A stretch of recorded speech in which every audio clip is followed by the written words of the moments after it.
Turn around, maybe one day you're all that was there. Welcome back to the Jon Krawczynski Show, also known as the You Betcha Basketball Show when we want to tease Minnesotans. This is our basketball show on the Talk North Podcast Network. Yes, we have trucks going by us, so we work anywhere. Under an overpass, we can do the show anywhere.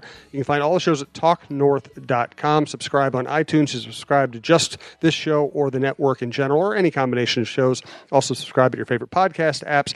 Thanks to our sponsors, sodastick.com, TSR Injury Law, and Tony Hoaglund, your State Farm agent at Champlin. We'll tell you more about them later.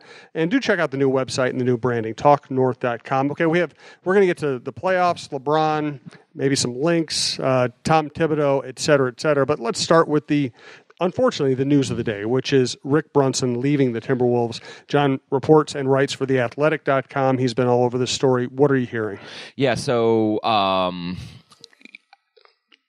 basically what happened this week is on Monday, Tom Thibodeau made some changes to his staff, parting with Vince Lagarza, Wes Bond, who is an assistant video coordinator, and Peter Patton, the shooting coach. Those moves were strictly basketball related. That's a coach who is his prerogative, can change up faces, bring in people who he feels more comfortable with, try different things.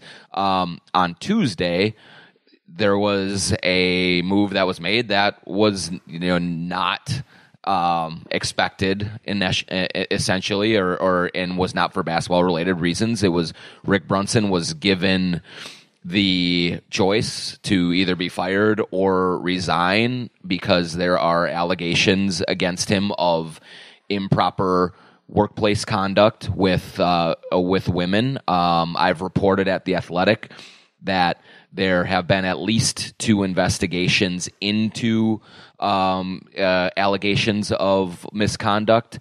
One of the investigations spoke to 2 women who I've spoken with as well, who said that they had some interactions with him that made them uncomfortable, but not anything that they felt like rose to the level of lodging a complaint. But there was another case that happened in Houston during the playoffs where a woman did complain, and that launched another investigation. And so when the Timberwolves looked into that matter, and I think into other matters that have come up involving Rick Brunson, they decided that in the statement they issued, they decided that, hey, this is we have determined that his conduct does not meet our standards, and so then Brunson resigned.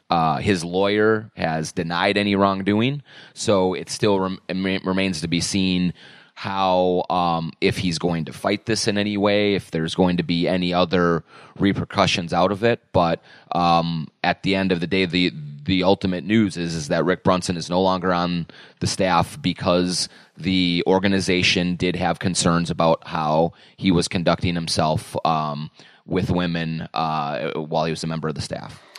The interesting thing here is that he had, I don't know if I'm painting everything with too broad a brush, but he had something similar happen when he was in Chicago, correct? Mm-hmm. Correct. And in fairness to him and in fairness to the Timberwolves and all of that, the allegations he faced in Chicago were far more serious than the ones he's facing here.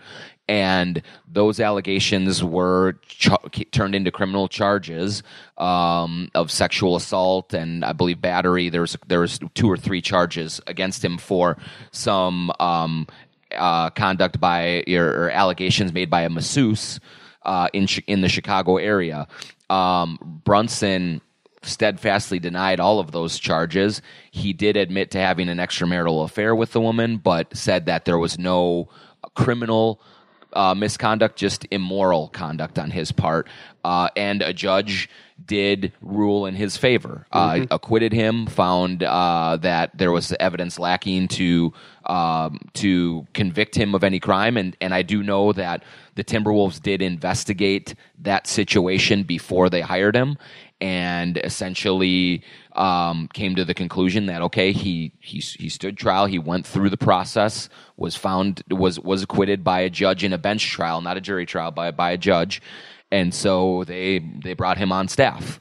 And I think since he's been here, there have so far as we know, there have been no criminal reports brought against him, but I do think that there have been people who had been concerned about some of the things that they had seen in the way that he interacted with people, and that's one of the reasons that there were multiple investigations into his conduct. Again, I have not reported that there has been any findings of wrongdoing, but clearly the statement issued by the Timberwolves leads them to believe that whatever they determined, it was something that they weren't willing to accept being in part of their employment.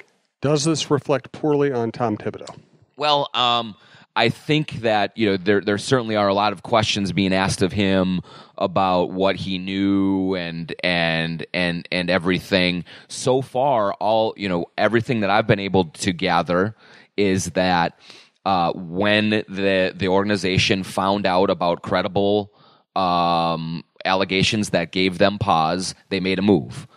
So in that respect, so far, I don't see any blame being foisted onto his shoulders. I think this is the act of a person that made his own choices allegedly, and those choices led the organization to determine this is this was the course of action to take. One thing I will say is I heard an interview with Rick Brunson's lawyer where he said that, kind of looking at my reporting, which was the first reporting on this, and saying that the woman from the playoff incident did not file a complaint, did not meet with Timberwolves officials.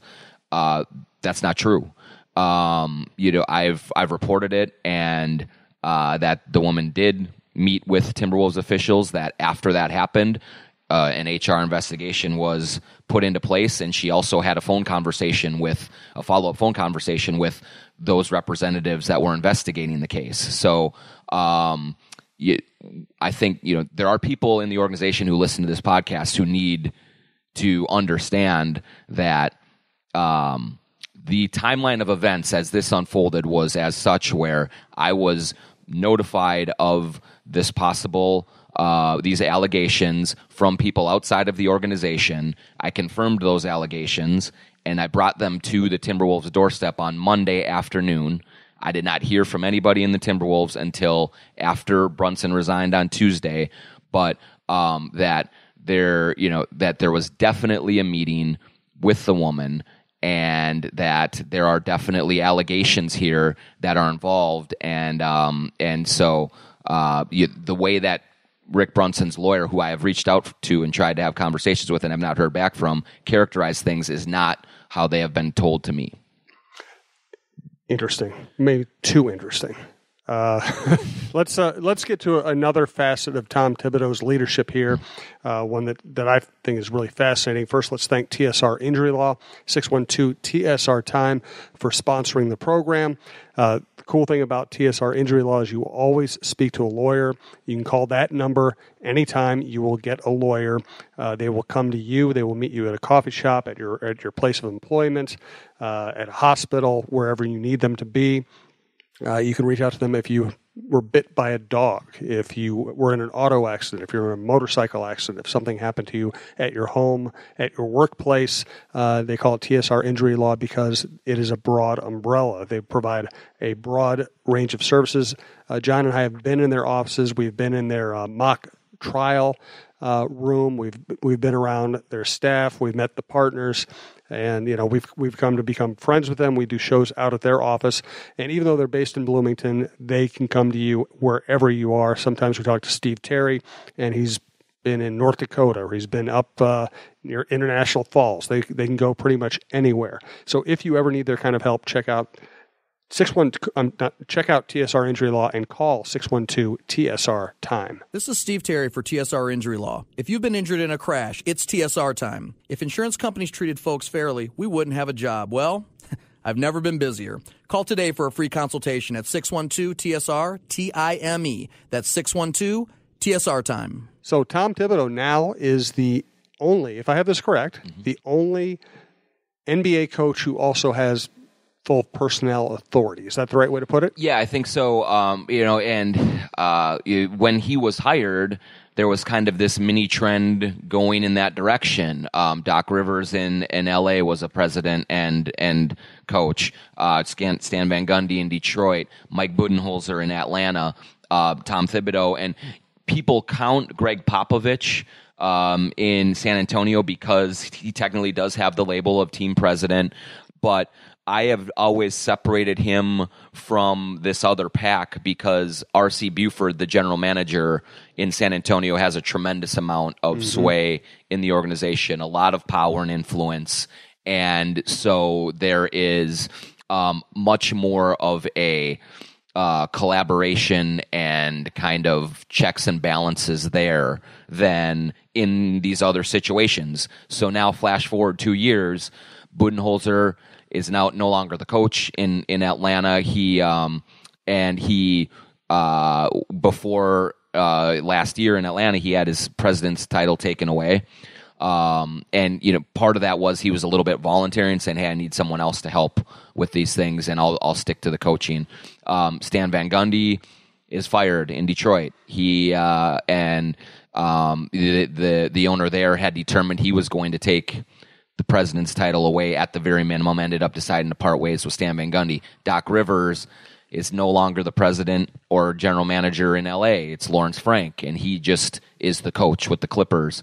So it is. Tom Thibodeau is the only one who has true kind of, like I call it, a monarch. He's the one true king of an organization in this league because to this point, Scott Layden has not had the level of influence or the level of power that R.C. Buford had, not even close. So everyone around the league knows that Tom Thibodeau is the one who makes the decisions in this organization and that it's not Scott Layden at all. So that is a unique setup here. Now, one thing that Tom has going for him in this is that things were going really poorly in Detroit and on the court, and so they felt that they needed to pull the plug and reset. Tom Thibodeau has the playoffs, the first playoff appearance. He won 16 more games on the court. The product was much better in year two than it was in year one. So he has a little bit stronger ground to stand. Now, Doc Rivers was making the playoffs with the Clippers all the time too. So we've seen kind of varying degrees of how do you measure success. But Tom can absolutely point to some things that have gone well on the court for him. But he's definitely right now an endangered species. And I will tell you, in knowing and canvassing the league, really throughout this season, and especially in the last couple of weeks, the odds that another person gets hired anywhere as the head coach and president of basketball operations right now in this environment is very, very slim. So that's just that's what has kind of come out of this little blip in the radar that we saw a couple of years ago. Now it's not trending up, and you're not going to see more of those. You're going to see less and less. And if it ever changes here in Minnesota, it's going to be a long time, I think, before someone else is granted the same kind of power. We just recorded the third episode of the Cheryl Reeves Show, which is really good, by the way. I highly recommend it, not because of my involvement, but just because Cheryl's such a great interview and so insightful. And she, this year, is taking over as basketball boss and coach. And I thought she'd say, "Hey, this is the way it should be." She was like, "Man, it's hard. Yeah, it's hard, and it's you kind of like to have somebody to bounce stuff off. Like to have somebody to handle all the bureaucracy of the front office position." So it was interesting hearing her comments. It's not that she wants to give it up. But she acknowledges how difficult it is. Well, yeah, and I spoke to her a while ago about that as well, and there'll be a piece in